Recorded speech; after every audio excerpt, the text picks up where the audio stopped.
آج جو کہانی میں آپ کو سنانے جا رہی ہوں وہ بالکل سچی کہانی ہے۔ یہ کہانی میں نے اپنی دوست سے سنی تھی۔ یہ میری کوئی بچپن کی سہیلی نہیں تھی، بلکہ یہ تب کا واقعہ ہے جب ہم پرانے محلے میں رہا کرتے تھے۔ ہماری گلی کا سب سے آخری مکان ایک حافظہ کا تھا۔ یہ محلے کے بچوں کو قرآن پاک پڑھاتی تھی اور خود بھی اس کے 2 بیٹے تھے۔ جب ہم اس محلے میں شفٹ ہوئے تو میں نے اس کی بہت تعریفیں سنی۔ ایک دن میں نے سوچا کہ کیوں نہ میں اس کے گھر کا چکر لگاؤں اور اسی بہانے قرآن پاک کے بارے میں کچھ سیکھ بھی لوں، کیونکہ میں قرآن پاک پڑھتے ہوئے کافی غلطیاں کر جاتی تھی اور اب میں چاہتی تھی کہ میں اس سے اچھی طرح قرآن پاک بھی سیکھ لوں۔ ایک دن یونیورسٹی سے واپسی پر میں اس کے گھر گئی تو اس کے گھر کے اندر داخل ہوتے ہی مجھے عجیب طرح کا سکون محسوس ہوا۔ گھر کا بیرونی دروازہ ہر وقت کھلا رہتا تھا، شاید اس لیے کہ بچوں کا آنا جانا لگا رہتا تھا، اور یوں بھی محلے میں اس کی شہرت بہت اچھی تھی۔ خیر، میں بتاتی چلوں کہ اس کے گھر میں داخل ہوتے ہی مجھے ایک عجیب طرح کی سکون اور ٹھنڈک کا احساس ہوا۔ یہ تب کی بات ہے جب گرمیاں اپنے جوبن پر تھیں۔ باہر سخت گرمی تھی مگر اس کے گھر میں ٹھنڈک تھی۔ شاید اس کی وجہ یہ بھی تھی کہ اس کا گھر محلے میں سب سے اونچا تھا۔ صحن میں اونچے اونچے درخت تھے اور دیواروں پر بیلیں تھیں۔ میں اس کے گھر داخل ہوئی تو اس نے میرا پرتپاک استقبال کیا۔ میں نے بتایا کہ ہم محلے میں نئے آئے ہیں اور میں اس سے قرآن پاک سیکھنا چاہتی ہوں۔ اس سے مل کر میں بے حد متاثر ہوئی تھی۔ اس کے چہرے پر ایک عجیب سا نور تھا اور معمولی سے کپڑوں میں بھی وہ کسی حسین پری سے کم نہیں لگ رہی تھی۔ جب وہ تلاوت کرتی تو میں اس کی آواز میں کہیں کھو ہی جاتی تھی۔ اپنی صورت کے ساتھ ساتھ وہ ایک حسین سیرت کی بھی مالک تھی۔ اس کے گھر میں سبھی آنے والے بچوں سے تقریباً میری دوستی ہو چکی تھی، مگر اس کے اپنے بچے مجھ سے بات کرتے تھے اور نہ ہی زیادہ سامنے آتے تھے۔ آخر ایک دن میں نے ہمت کر کے صوفیہ سے پوچھ ہی لیا کہ صوفیہ، تمہارے بچے آخر کس پر گئے ہیں؟ بھلے وہ بھی خوبصورت بہت تھی، مگر اس کے بچوں کی نیلی آنکھیں اور سنہری بال مجھے اس بات پر یقین نہیں کرنے دیتے تھے کہ وہ اسی کی اولاد ہیں، کیونکہ اس کی گہری کالی آنکھیں اور گہرے کالے بال تھے۔ میری بات پر وہ دھیرے سے مسکرائی اور ابھی اس نے کچھ کہنے کے لیے لب کھولے ہی تھے کہ مغرب کی آذان ہونے لگی۔ وہ آذان کے احترام میں خاموش ہو گئی، مگر پھر میرے گھر جانے کا وقت بھی ہو گیا تھا۔ میں نے اس سے اجازت لی اور کل آنے کا وعدہ کر کے واپس گھر آ گئی، مگر میرا ذہن بے چین ہو چکا تھا۔ نہ ہی میں نے کبھی اس کے شوہر کو دیکھا تھا اور نہ ہی اس کے گھر میں کوئی اور رہتا تھا۔ میں نے صوفیہ کے گھر میں کبھی کسی اور کو نہیں دیکھا اور نہ ہی محلے والے اس کے بارے میں جانتے تھے کہ وہ کون ہے اور کہاں سے آئی ہے۔ بس اس کی شرافت کی وجہ سے اس کی عزت کرتے تھے۔ وہ کم گو تھی اور اپنے کام سے کام رکھتی تھی۔ میرے ساتھ اس کی خاصی دوستی ہو چکی تھی، لہٰذا اب وہ مجھ پر اعتبار کرنے لگی تھی۔ اگلے دن میں اس کے گھر گئی تو کل والا سوال میرے ذہن میں موجود ہی تھا۔ میں نے سوچا کہ آج میں ضرور اس سے پوچھ کر جاؤں گی کہ تمہارے بچے یہاں ہیں تو تمہارا شوہر کہاں ہے اور گھر کے باقی لوگ کہاں ہیں۔ جب میں نے بہت اصرار کیا تو آخر اس نے مجھے بتانا ہی مناسب سمجھا۔ کہنے لگی کہ میں ایک قاری کی بیٹی ہوں۔ ہمارے ابا نے شادی کے بعد امی کو قرآن پاک خود پڑھایا تھا اور اس کے بعد ہم تینوں بہنوں کو بھی قرآن پاک امی نے ہی سکھایا تھا۔ میری بڑی 2 بہنوں کی شادی ہو چکی تھی اور میں گھر میں اکیلی تھی۔ چاند رات والے دن میں اپنی خالہ کے ساتھ چوڑیاں لینے بازار گئی، کیونکہ ہماری امی بازاروں کے چکر نہیں لگاتی تھیں، لیکن میں چھوٹی تھی، مجھے اپنا شوق تو پورا کرنا ہی تھا، اس لیے امی نے مجھے خالہ اور خالہ کی بیٹیوں کے ساتھ بازار بھیج دیا۔ مگر میں کیا جانتی تھی کہ یہ عید میرے لیے قیامت ہوگی۔ بتاتی چلوں کہ میرے ابو مسجد کے امام اور قاری تھے۔ ہماری رہائش مسجد کے ساتھ جڑے ہی ایک کوارٹر میں ہوا کرتی تھی۔ مسجد میں نمازی نماز پڑھتے تھے تو ہمارے گھر میں بھی آواز آتی تھی۔ یہ میری زندگی کے بہترین دن تھے۔ مگر اس دن جب میں گھر آئی تو دیکھا کہ مسجد کے پاس ایمبولینس کی آوازیں آ رہی ہیں اور لوگوں کا ہجوم جمع ہے۔ میں پریشان ہو گئی۔ پتہ چلا کہ مسجد میں دھماکہ ہو گیا ہے۔ 50 کے قریب نمازی زخمی ہو گئے تھے اور تقریباً اتنے ہی شہید بھی ہو چکے تھے۔ میری تو جیسے دنیا ہی اجڑ گئی تھی۔ میرے امی ابو بھی اس حادثے میں فوت ہو گئے تھے۔ میری دنیا ہی اجڑ چکی تھی، ہمارا تو پہلے ہی کوئی نہیں تھا۔ اب میں پہلے سے بھی زیادہ بے سہارا ہو گئی تھی۔ میری سمجھ میں نہیں آتا تھا کہ میں کدھر جاؤں اور کیا کروں۔ 40 دن تک تو مجھے ہوش ہی نہیں رہا۔ میں خالہ کے گھر پڑی روتی رہی اور کھانے پینے کا کوئی خیال نہیں کیا۔ میں کافی لاغر ہو چکی تھی۔ خالہ اور خالو نے لاکھ سمجھانے کی کوشش کی کہ اب اس گھر کو چھوڑ دو۔ ویسے بھی جب دوسرا امام اس مسجد میں رہنے آئے گا تو پھر تمہارا کیا بنے گا، اس لیے بہتر ہے کہ تم ہمارے ساتھ ہمارے گھر چلو۔ مگر میں نے خالہ خالو کی بات نہیں مانی اور مسجد کے منتظمین سے بات کی کہ مجھے کچھ عرصہ یہاں رہنے دیا جائے۔ اب میں اپنے امی ابو کے گھر میں رہتی تھی، مگر میں اکیلی نہیں تھی۔ مسجد کے منتظمین کی بیویاں میرے ساتھ آ کر بیٹھتی تھیں اور میرا غم بٹاتی تھیں۔ ان دنوں میرا دل بہت غمگین رہنے لگا تھا، مگر میں قرآن پاک کی تلاوت کرتی تھی۔ مجھے تلاوت کرنے میں سکون محسوس ہونے لگا تھا۔ اب میں اکثر رات کو سونے کی بجائے دروازہ بند کر کے تلاوت کیا کرتی تھی۔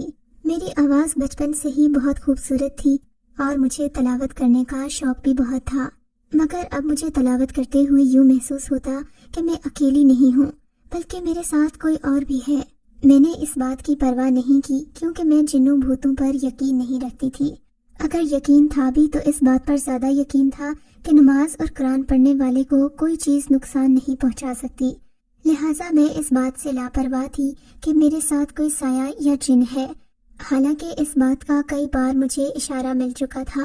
مثلاً ایک دن میں قرآن پاک پڑھتے پڑھتے جائے نماز پر ہی سو گئی، مگر جب اٹھی تو میرے اوپر کسی نے رضائی تان دی تھی اور میں جائے نماز کی بجائے اپنے بیڈ پر لیٹی ہوئی تھی۔ اس بات پر میں کافی حیران ہوئی، مگر پھر غور کرنے کو باقی چیزیں بہت تھیں، اس لیے میں یہ بات بھول بھال گئی۔ مگر اب یہ روز کا معمول ہی بن چکا تھا۔ میں اکثر قرآن پاک پڑھتے پڑھتے جائے نماز پر سو جاتی اور میری آنکھ میرے بستر پر کھلتی تھی، مگر نہ جانے کیوں اکیلے ہونے کے باوجود اس بات نے مجھے خوفزدہ بالکل بھی نہیں کیا۔ میں نے اپنا معمول جاری رکھا اور دن رات قرآن پاک کی تلاوت میں مصروف رہتی تھی۔ مگر ایک دن عجیب واقعہ ہوا۔ اس واقعے نے میری ساری زندگی بدل کر رکھ دی تھی۔ ہوا یوں کہ یہ 14 شعبان کی رات تھی اور میں نے عبادت کا خاص انتظام کیا تھا۔ اس رات میں نے اپنے امی ابو کے لیے خصوصی دعائیں مانگنی تھیں۔ میری عادت تھی کہ میں عبادت بھی تیار ہو کر بند سنور کر کرتی تھی، کیونکہ میرے خیال میں یہ عبادت کرنے کا صحیح طریقہ تھا۔ اس دن بھی میں نے اپنا سفید اجلا لباس پہنا، بالوں کو کنگھی کی، خوشبو لگائی اور جائے نماز پر آ کر بیٹھ گئی۔ یہ تقریباً کوئی رات 12 بجے کا وقت تھا جب چاندنی میری کھڑکی سے چھن کر آ رہی تھی۔ ماحول بہت ہی پرکیف تھا اور رات انتہائی خاموش تھی۔ میں نے کھڑکی کے آگے جائے نماز بچھائی اور عبادت میں مشغول ہو گئی۔ کچھ نوافل ادا کرنے کے بعد میں نے دوبارہ سے تلاوت شروع کر دی تھی۔ ایسے میں مجھے لگا کہ کوئی سایہ کھڑکی سے اندر آیا ہے۔ یہ سفید رنگ کا ہیولا تھا اور ہوا کے ساتھ ہی خوشبو کا ایک چھونکا بھی کھڑکی سے اندر آیا تھا۔ رات کے اس پہر خوفزدہ ہونے کی بجائے مجھے اس سائے کی وجہ سے عجیب سا سرور محسوس ہونے لگا تھا۔ میں نے جائے نماز سے نظریں ہٹا کر اس کی طرف دیکھا تو وہ انتہائی خوبصورت نوجوان تھا۔ مجھے یوں لگا کہ میں کوئی خواب دیکھ رہی ہوں۔ اس کی آنکھیں گہری نیلی اور بال سنہرے تھے۔ اس نے بھی میری طرح سفید رنگ کا لباس پہن رکھا تھا۔ ہمارے گھر میں شروع سے ہی پردے کا ماحول تھا اور میں نے کبھی اپنے کزنوں تک سے بات نہیں کی تھی، مگر یہ شخص دیکھ کر مجھے اپنے دل پر اختیار نہیں رہا تھا۔ میں بے اختیار اسے دیکھے چلی جا رہی تھی۔ میں نے اتنا حسین چہرہ زندگی بھر نہیں دیکھا تھا۔ ابھی میں اسے دیکھنے میں مگن تھی کہ وہ میرے پاس آیا اور گھٹنوں کے بل بیٹھ گیا۔ وہ مجھ سے ہم کلام ہوا تو مجھے یوں لگا جیسے کہ یہ چاندنی رات تھم گئی ہو۔ مجھے اپنے آپ پر یقین نہیں آ رہا تھا، لگ رہا تھا جیسے یہ کوئی خواب ہے۔ اس نے مجھ سے محبت کا اظہار کیا۔ اس نے اپنا نام رحمان بتایا اور کہنے لگا کہ میں ایک مسلمان جن ہوں۔ ایک دن میں اپنے قافلے کے ساتھ یہاں سے گزر رہا تھا کہ میں نے تمہاری تلاوت کی آواز سنی اور میں رکے بغیر نہیں رہ سکا۔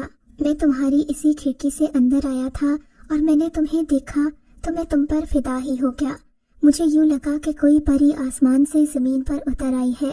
پہلے میں نے تمہیں اپنے جادوئی شیشے میں قید کر لیا اور اپنی جگہ بیٹھے بیٹھے ہی تمہیں دیکھ لیتا تھا، مگر پھر مجھ سے رہا نہیں گیا۔ میں تمہارے ساتھ اسی کمرے میں رہنے لگا۔ میں تمہارا خیال رکھتا تھا، مگر میں نے تمہیں پریشان کرنا مناسب نہیں سمجھا، تو آج میں نے سوچا کہ ہمت کر کے تمہیں سب کچھ بتا ہی دوں گا۔ میں تم سے بے حد محبت کرتا ہوں۔ کیا تم مجھ سے شادی کرو گی؟ میں اپنی دنیا چھوڑ کر تمہاری دنیا میں آ جاؤں گا، تمہاری طرح کا انسان بن کر رہوں گا، مگر خدا را میری محبت کو ٹھکراؤ مت۔ میں ہر قدم پر تمہارا ساتھ دوں گا۔ تمہارے سارے خواب پورے کر دوں گا اور تمہاری زندگی سے غموں کو مٹا دوں گا۔ مجھے اس نے بولنے کا موقع ہی نہیں دیا تھا۔ میں حیرت زدہ نظروں سے اسے دیکھے جا رہی تھی۔ یہ سب کچھ مجھے بہت حسین لگ رہا تھا۔ شاید اس نے میری آنکھوں میں میرا جواب پڑھ لیا تھا۔ وہ میرے پاس آیا، اس نے میرا ہاتھ تھاما، اس نے میرے دونوں ہاتھ اپنے ہاتھوں میں لیے اور مجھے آنکھیں بند کرنے کو کہا۔ آنکھیں بند کرتے ہی مجھے یوں محسوس ہوا کہ اس نے مجھے اپنی باہوں میں بھر لیا۔ جب اس نے مجھے آنکھیں کھولنے کو کہا تو میں کسی اور ہی دنیا میں آ چکی تھی۔ دور دور تک روشنی پھیلی ہوئی تھی اور ہر طرف سفیدی تھی۔ جہاں میں کھڑی تھی وہ ایک شیشے کا محل تھا۔ ہر طرف نور پھیلا ہوا تھا اور ایک عجیب سے ساز کی آواز آ رہی تھی۔ یہاں کی ہر چیز بہت پرنور تھی۔ رحمان میرا ہاتھ تھامے مجھے لے کر آگے بڑھا تو 10-10 سال کی چھوٹی چھوٹی بچیوں نے میرا استقبال کیا۔ ان سب نے بھی سفید رنگ کے اجلے لباس پہن رکھے تھے۔ مجھے یوں لگ رہا تھا جیسے کوئی خواب کا عالم ہے۔ اسی طرح کے وہاں 7 محل تھے۔ ان سب محلوں کے رنگ مختلف تھے اور ہر محل میں اسی رنگ کے کپڑوں میں ملبوس چھوٹی چھوٹی بچیاں تھیں۔ اسی سفید محل کے اندر ایک کمرہ تھا جہاں مجھے رحمان لے کر گیا۔ یہاں ایک بڑا سا سفید رنگ کا تخت تھا اور یہاں تھوڑی بڑی عمر کا ایک مرد اور ایک عورت بیٹھے ہوئے تھے۔ رحمان نے مجھے بتایا کہ یہ اس کے ماں باپ ہیں اور آج رات ہماری شادی ہے۔ ہمارا نکاح پہلے ہی ہو چکا ہے۔ میں اس بات پر حیران تھی کہ ہمارا نکاح آخر کب ہوا ہے۔ مجھے تو ایسا کوئی خواب تک یاد نہیں تھا، اور ویسے بھی یہ سب لاکھ حسین سہی مگر میرے لیے بہت عجیب تھا۔ میں دل ہی دل میں خوش بھی ہو رہی تھی اور میرا دل اس پر مہربان ہو رہا تھا۔ میں چاہتی تھی کہ وہ یوں ہی میرا ہاتھ اپنے ہاتھ میں لیے چلتا رہے اور ہم باتیں کرتے رہیں۔ میں اس کے امی ابو سے ملی تو میرا بھرپور استقبال کیا گیا۔ خادماؤں کو بلوایا گیا اور میرے لیے ایک جوڑا منگوایا گیا۔ ایسا خوبصورت اور حسین جوڑا میں نے اپنی زندگی میں کبھی نہیں دیکھا۔ یہ سرخ اور سفید رنگ کا ایک خوبصورت لباس تھا اور اس پر ہیرے جڑے ہوئے تھے۔ خادماؤں نے مجھے کسی شاہی دلہن کی طرح تیار کیا تھا۔ اس محل میں آ کر میں گویا پہلے سے بھی زیادہ حسین ہو گئی تھی۔ میرے بالوں کو ایک خاص قسم کے پانی سے دھویا گیا تھا۔ اب مجھے اپنا آپ ان جن ساتھیوں کی طرح خوبصورت لگنے لگ گیا تھا۔ تھوڑی ہی دیر میں میں دلہن بن چکی تھی اور رحمان بھی میرے سامنے دولہے کے روپ میں آ چکا تھا۔ اس نے سفید رنگ کا خوبصورت لباس زیب تن کر رکھا تھا۔ وہ مجھے دیکھتے ہی محبت سے مسکرایا اور ہمیں ایک اور تخت پر بٹھا دیا گیا۔ اس کے بعد جن ذاتیوں نے ایک خاص قسم کی موسیقی پر خوبصورت رقص کیا۔ شاید یہ میری اور رحمان کی شادی کی دعوت تھی، تبھی یہاں پر بہت سارے لوگوں کو جمع کیا گیا تھا۔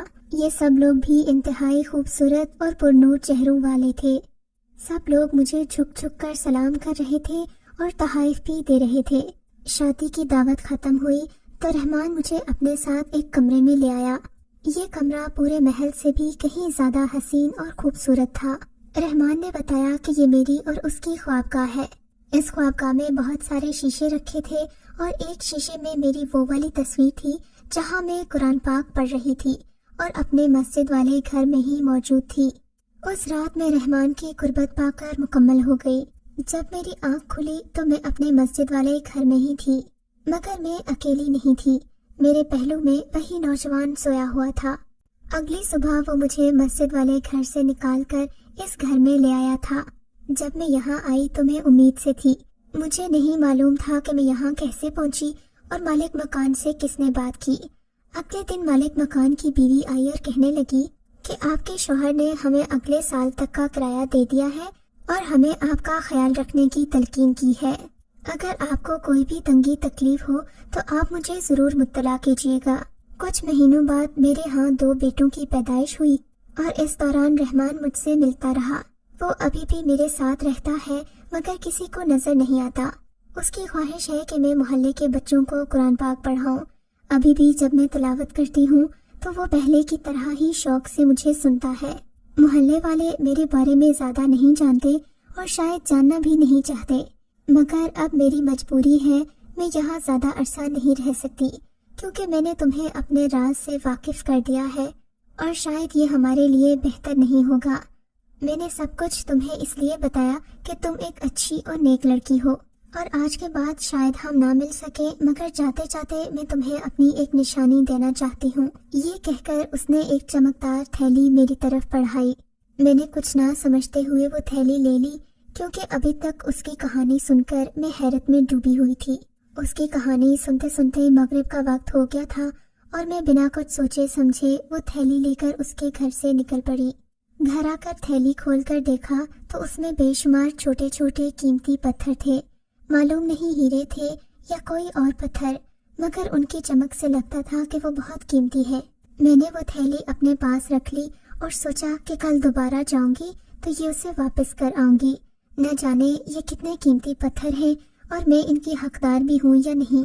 میں اگلے دن شام کی بجائے صبح 10 بجے ہی اس کے گھر چلی گئی، مگر یہ دیکھ کر حیرت ہوئی کہ گھر پر تالا پڑا ہوا تھا۔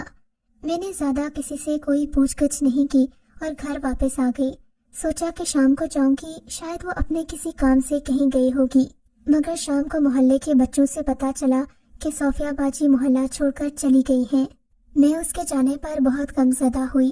میں اس سے شاید کچھ اور بھی سوالات پوچھنا چاہتی تھی، مگر شاید اس نے اتنا ہی بتا کر مجھے خود سے جدا کر دینا مناسب سمجھا تھا۔ قیمتی پتھروں والی تھیلی اب بھی میرے پاس موجود ہے اور مجھے صوفیہ کی یاد دلاتی رہتی ہے۔ میں نے آج تک ان پتھروں کے بارے میں کسی سے ذکر نہیں کیا اور نہ ہی کرنا چاہوں گی، بس انہیں پا کر مجھے ایک عجیب طرح کے سکون کا احساس ہوتا ہے۔ میں وہ پتھر دیکھ لیتی ہوں اور ایک ادھوری سی مسکراہٹ میرے چہرے پر پھیل جاتی ہے۔